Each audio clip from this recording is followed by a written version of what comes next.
कक्षा 7 हिंदी,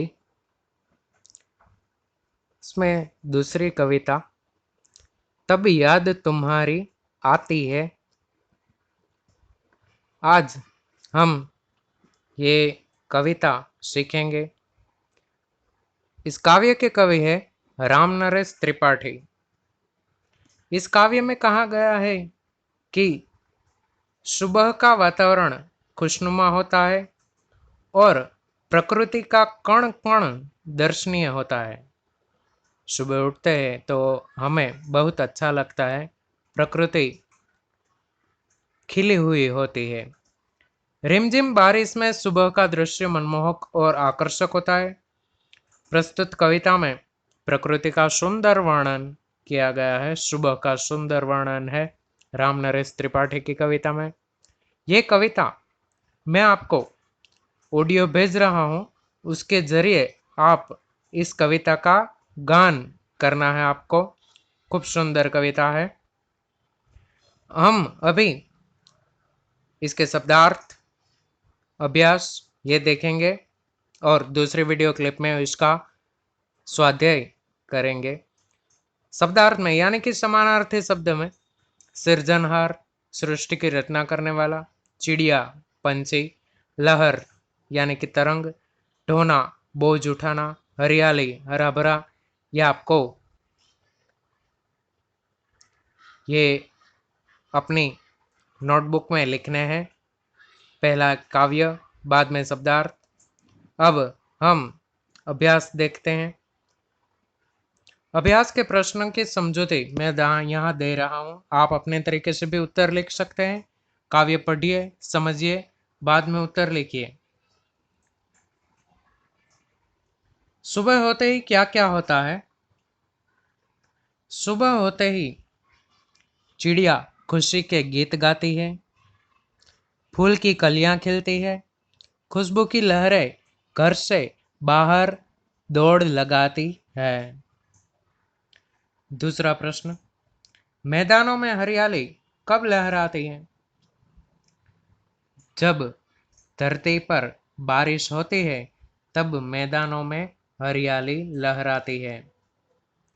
तीसरा प्रश्न, आपको प्रभु की याद कब आती है?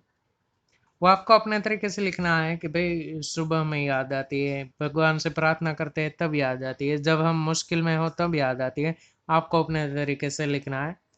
चौथा प्रश्न, तुम सुबह उठकर क्या क्या देखते हो? प्रकृति में क्या क्या होता है? सुबह सूरज निकलता है वगैरह आदि आपको लिखना है ये सब। तुम और तीसरा और चौथा आपको अपने तरीके से लिखना है। अब देखिए, चित्र देखिए और वचन परिवर्तन। वचन यानी कि एक वचन दिया गया हो तो उसका बहुवचन करें, और बहुवचन दिया गया हो तो उसका एक वचन करें। एक वचन यानी कि एक की बात की गई है, और बहुवचन यानी कि एक से ज्यादा की बात की गई हो तब बहुवचन हम लिखते हैं। चिड़िया, चिड़िया का बहुवचन यहाँ पर या पर चंद्रबिंदी कर दे और चिड़िया उड़ रही है यहाँ पर लिख लीजिए।